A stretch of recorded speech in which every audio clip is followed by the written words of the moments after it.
ยมาหาหมอมื้อนี้มีความดีใจหลายเพราะว่าเอื้อยนี่ก็แข็งแรงขึ้นแล้วก็ห่มเสือก็ได้นี่ย่อแขนขึ้นโยกกินน้ำกินไหนก็ได้นี่แล้วก็ผู้ค้าเองนี่ก็เรื่องทานหมอแนะนำให้นี่ก็เมื่อก็ออกกำลังกายหน้าท้องกระโดดโดดออกกำลังกายตามความหมอแนะนำเนี่ย กินข้าวเลย กินเขาวก็กินก่อนกินซีนก่อน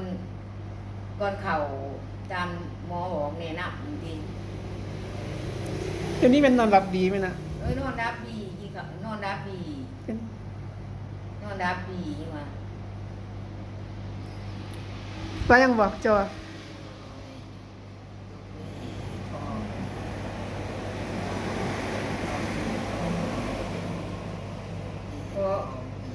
พอไว้ใส่ให้ก่อนทานหมอจึงมีสุขภาพเข้มแข็งแห้งพ่อได้กลัวนั่นมนุษย์มนาโหดพวกอีกต่อไปสาธุ